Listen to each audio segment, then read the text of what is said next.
की बड़ी और अहम खबर आपको बता दें, भारतीय अर्थव्यवस्था से जुड़ी हुई खबर है। भारत अब दुनिया की चौथी सबसे बड़ी अर्थव्यवस्था वाला देश बन गया है।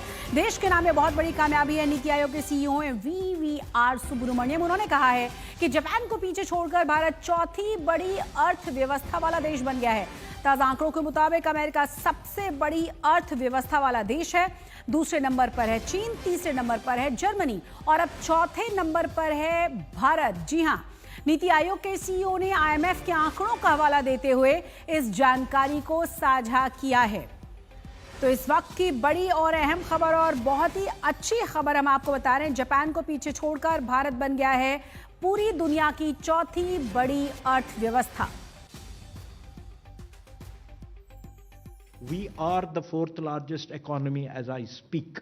We are a $4 trillion economy as I speak. And this is not my data, this is IMF data. India today is larger than Japan. So it's only the United States, China and Germany which are larger. And if we stick to what is being planned, what is being thought through, it's a matter of another 2.5 to 3 years, we would become the third largest economy. तो सुना आपने और आपको बता दें कि ज्यादा जानकारी के साथ हमारे संवाददाता चेतन भूटानी जुड़ गए हैं। चेतन, और क्या जानकारी है? और जिस तरह से अभी हमने सुना, मतलब जो वी.वी.आर. सुब्रमण्यम वो कह रहे हैं कि 2-3 साल में हम तीसरी बड़ी अर्थव्यवस्था बनने के करीब होंगे।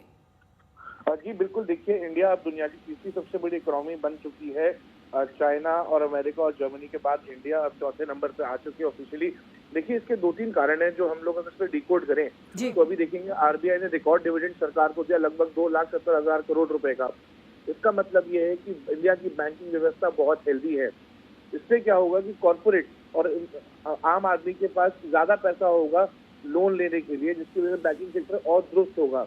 अभी जॉब सेक्टर डेटा देखेंगे अगर हम, तो जॉब सेक्टर डेटा में भी काफी अच्छी जॉब एडिशन हो रही है सरकार द्वारा।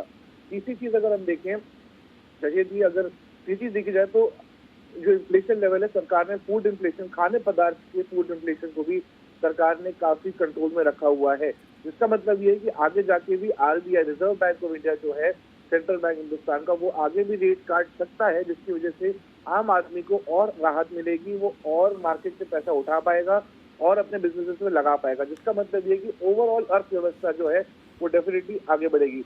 एक्सपर्ट का ये भी कहना है कि अगर ये मोमेंटम कंटिन्यू रखा तो 2030 तक इंडिया सेकेंड लार्जेस्ट इकोनॉमी बन सकता है। हालांकि उससे पहले भी बन सकता है, लेकिन अगर जैसे वी.वी.आर. सुब्रमण्यम ने कहा कि अगर ऐसा प्लान चलता रहा तो हम लोग जल्द ही दूसरे नंबर पर भी बहुत जल्दी पहुंच सकते हैं।